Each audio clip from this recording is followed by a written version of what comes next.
Saan ka ba talaga makakahanap ng clients? Sa dami ng websites dyan, di mo na alam kung saan mo nahahanapin yung first love, yung first client mo. Ako nga pala si Julius and I'm a self-proclaimed graphic designer and I want to help young and starting graphic designers, lalo na dito sa mainit na bansa natin. Pag-usapan natin yung 3 websites na ginamit ko para makakuha ng clients. Stay tuned sa pangatlo kasi underrated yon. Alam kong hapit ka na sa pera, kaya simulan na natin sa una.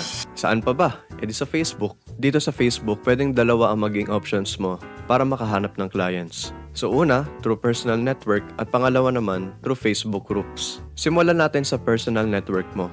So pwede kang mag-post sa mismong profile mo na meron kang in-offer na service. Kaya pwede mong sabihin na, uy, graphic designer ako. Uy, video editor ako, magpa-edit kayo sa akin. O kaya pwede kang gumawa ng page kung mas trip mo yon. So ano ba ang pros and cons kapag kayo ay magpo-post sa current profile mo? So una, marami na agad makakita ng service mo. So lahat ng friends mo sa FB, matik makikita agad yung post mo at madali ka na lang nilang makikita. Pangalawa naman ay madali ka rin i-refer ng mga kaibigan mo. Kung nakita ng mga kaibigan mo na meron kang service na in-offer, mali mo meron silang kakilala na nangangailangan ng serbisyo mo. So dahil nakita nila yung service na in-offer mo, madali ka agad i-refer ng mga kakilala mo. Ngayon, meron namang cons kapag sa current profile mo. Ang cons naman nito ay hindi nakaseparate yung professional at yung personal life mo. Sabihin natin yung profile mo maraming mga kalokohan. Doon pa lang, mababawasan yung credibility mo as a professional. So, dito na papasok yung paggawa mo ng sariling page. So, dito sa page na to, nakadedicate lang yung serbisyo mo. So, kapag sa page naman, ano man yung pros at cons dito? So, una, ay nakadedicate talaga itong page na to para sa service mo. So, sa case natin, which is puro graphic design lang. So, dito maayos yung problema na binanggit ko kanina na hindi nakaseparate yung professional at yung personal life. So, dito sa page na to, ang makikita lang nila ay ikaw bilang isang graphic designer. Another pro is nakaseparate yung personal at yung page na chats. Every time na may lumapit sa inyo na client, so hindi yan mahahalo sa profile mo, no? Baka mamaya malito ka kung sino ba yung kliyente mo, sino ba yung mga kaibigan mo. Common din to kapag marami ka ng kausap, malilito ka talaga. Kaya dito, mas organized at mas convenient ang magiging conversation ninyo between ikaw at yung mga clients mo. Lastly naman, ang pro kapag meron kang sariling page ay customizable ito. Pwede mong palitan yung name, yung profile, yung banner. Ikaw bahala kung ano yung trip mo. So, kung gusto mo ba sobrang formal yung page mo, o kaya mas approachable, very creative, mas colorful. So, ikaw bahala kung ano yung trip mo. Actually, ang only con mo lang dito sa Facebook page ay kailangan mo siyang i-market. Kailangan mong kausapin lahat ng mga kaibigan mo na i-like at i-share yung page mo para mas maraming makakita. So, onting sikap lang, maraming din makakapansin ng page mo. Sunod naman, pag-usapan natin yung Facebook groups. So, sa experience ko, dito talaga ako nakahanap ng maraming clients. So, salihan nyo lahat ng mga groups na related sa graphic design. So, mas maganda na salihan nyo lahat para kapag ima-market nyo na yung sarili nyo, mas madali kayong makikita ng mga potential clients. So, importante to sa ating mga creatives kasi more exposure means more opportunities. So ano ba yung pros kapag sa Facebook groups? Una, flexible talaga dito. So lahat ng types ng project na gusto mo, part-time, full-time, o kaya commission-based lang, nandito. So dahil flexible nga dito, beginner ka man o expert, makakakuha ka ng client dito. Next na pro ay mas maraming projects dito sa Facebook groups, no? Sa 3 options na i-discuss ko dito, ito talaga yung may pinakamaraming projects at opportunities para makakuha ka ng client. At ito talaga yung best na website, lalo na sa inyo na nagsisimula pa lang, wala ka pang client, o kaya nagbibuild ka pala ng portfolio mo tsaka experience, take advantage mo agad yung paggamit ng Facebook groups. Cons naman ay hindi secured yung payment.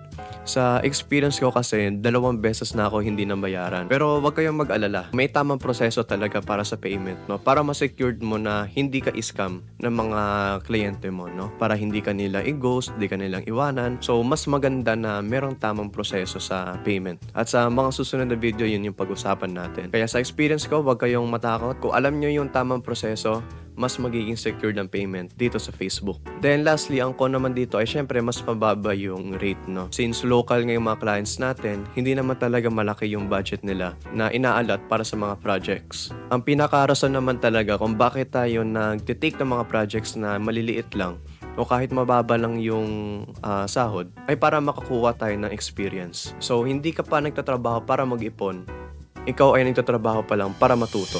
Next sa website naman ay sa Upwork. Dito naman mas mataas yung standard. Nakadesign talaga itong website para matulungan both employers and mga applicants, which is tayo yon. Mga employers, magpo-post lang sila ng jobs or kaya projects. Then tayo naman yung mag-a-apply kung saan natin gusto. Then sa Upwork naman, gumagamit tayo ng connects para makapag-apply sa mga trabaho. Itong mga connects ay limited, no? Pero huwag kayong mag-alala kasi pwede naman tayo makakuha nito ng libre. At monthly, nagbibigay ng libreng connects si Upwork. Paano naman pag naubos? So meron naman tayong option para bumili kayo ng connects para makapag-apply ka pa sa mas maraming trabaho. Magandang bagay talaga tong mga connects kasi ito yung nagpapaiwas sa mga applicants na puro spam lang naman yung ginagawa, no? Basta bigay lang ng proposal. So dahil meron connects, nalilimit yung pagbigay natin ng mga proposal sa mga employers. So dahil may limit, napipilitan yung mga applicants na magpasa na mas high quality na proposal. At the same time, yung mga employer, mas high quality rin naman yung nakukuha nilang mga applicants. Para sa akin, mas consistent at mas madali makakuha ng clients Upwork if meron kang experience at portfolio. Tandaan mo, hindi lang naman ikaw yung nag-a-apply. So ano ba yung pros and cons dito? Pro number 1, global ang clients mo dito. So merong local, pero karamihan talaga dito ay international clients. So dahil international, mas malaki ang rate nan. Flexible din dito sa Upwork, no? Lahat ng uri ng trabaho, makikita mo dito. Meron din part-time, full-time, meron din mga commission-based. Ang maganda pa dito ay maraming ka nang makikitang mga nakapost na trabaho.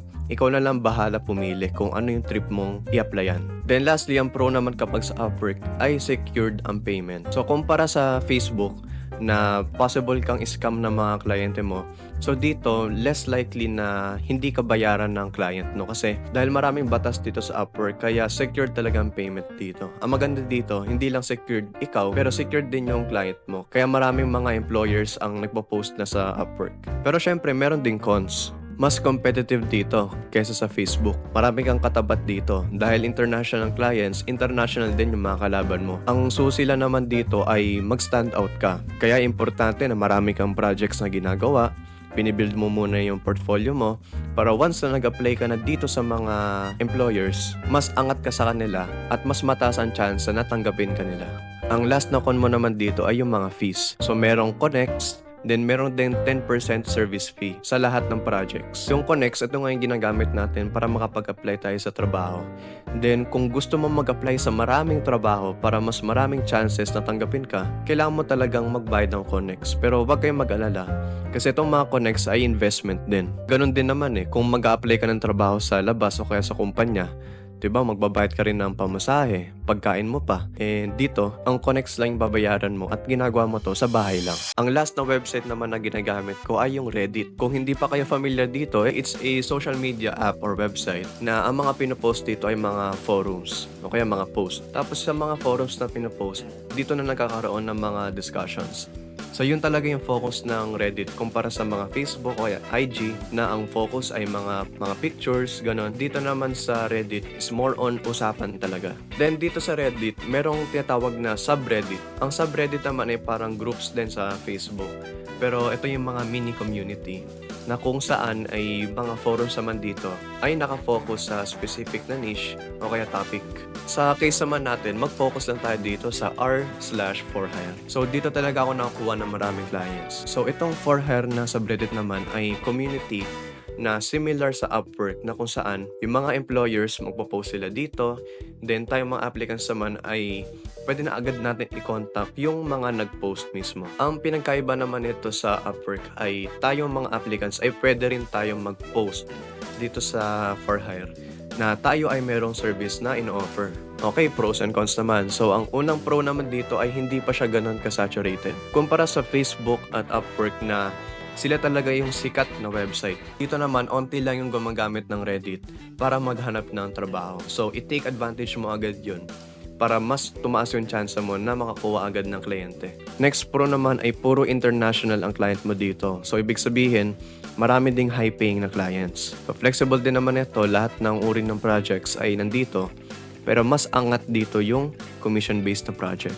So, unang con mo dito ay medyo unreliable din dito, no? Hindi rin ganun ka-secured yung payment, katulad lang ng FB. Pero sa experience ko so far, kumpara sa FB na na-scam na ako doon ng 2 beses, dito halos wala pa. Di ko sinasabi na mas pinagkakatiwalaan ko yung mga kano, pero sa experience ko, wala pa naman ako naranasan na client na hindi nagbayad. Another con ay hindi ganun karami yung projects dito sa Reddit. So dahil nga kaunti lang ang nag-a-apply dito, kaunti lang din yung mga employers na gumagamit ng Reddit para mag-post ng project nila. Pero dito talaga ako nakakuha ng maraming clients. Matagal ko na silang clients at high paying din talaga sila. So ayun lang naman yung 3 websites na ginamit ko para makakuha ng clients. Kayo na bahala kung ano yung gusto nyong gamitin sa 3. Kung balak nyo naman na mag-branch out sa ibang websites, wala namang problema doon. So marami pang mga websites siya na pwede mong gamitin para makakuha ka ng trabaho. Sa case ko, ito talaga yung 3 na consistent nagbibigay ng client. So hopefully, kayo ay makakuha din ng clients